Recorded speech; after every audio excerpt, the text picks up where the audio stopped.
CITU Sreekrishnapuram division convention നടന്നു. CITU Palakkad ജില്ലാ secretary M. Amsa ഉദ്ഘാടനം ചെയ്തു. CITU Sreekrishnapuram division convention Sreekrishnapuram service സഹകരണ ബാങ്ക് ഹാളിൽ നടന്നു. മെയ് 20 നടക്കുന്ന ദേശീയ പണിമുടക്ക് വിജയിപ്പിക്കുവാൻ കൺവെൻഷൻ തീരുമാനിച്ചു. CITU ജില്ലാ സെക്രട്ടറി M. ഹംസ കൺവെൻഷന്റെ ഔപചാരിക ഉദ്ഘാടനം നിർവഹിച്ചു. ബംഗാളിലും കേരളത്തിലും ത്രിപുരയിലും തമിഴ്നാട്ടിലും ആന്ധ്രയിലും തെലുങ്കാനയിലും ബീഹാറിലും അതുപോലെ മഹാരാഷ്ട്രയിലുമൊക്കെ തൊഴിലാളികൾ വലിയ തോതിൽ ഈ പണിമുടക്കിൽ പങ്കെടുക്കും.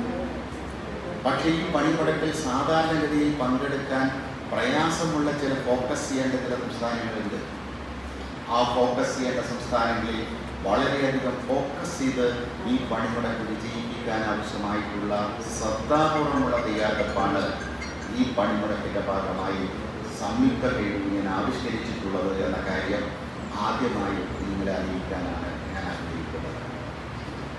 നമ്മൾ പലപ്പോഴും പണിമുടക്കുകൾ വിജയിച്ചിട്ടുണ്ടെങ്കിലും ആ പണിമുടക്കുകളുടെ ഭാഗമായി ഇന്ത്യ രാജ്യത്തിലെ തൊഴിലാളി വർഗത്തിൻ്റെ കരുത്ത് ഇന്ത്യൻ ഭരണകൂടത്തെ ബോധ്യപ്പെടുത്താൻ നമുക്ക് കഴിഞ്ഞിട്ടുണ്ടെങ്കിലും നമ്മുടെ പൊതുശേഷി, മൊത്തം തൊഴിലാളി വർഗത്തിൻ്റെ ശേഷി ഇന്ത്യൻ ഭരണകൂടത്തെ ബോധ്യപ്പെടുത്താൻ നമുക്ക് കഴിഞ്ഞിട്ടില്ല.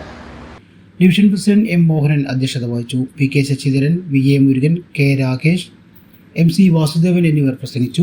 പഞ്ചായത്ത് തല കാൽനട ജാഥകൾ, വിവിധ സംഘടനകളുടെ നേതൃത്വത്തിൽ വിളംബര ജാഥകൾ എന്നിവ നടത്താനും കൺവെൻഷൻ തീരുമാനിച്ചു.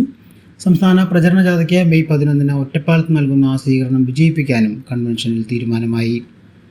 KCV news, Ambalappara.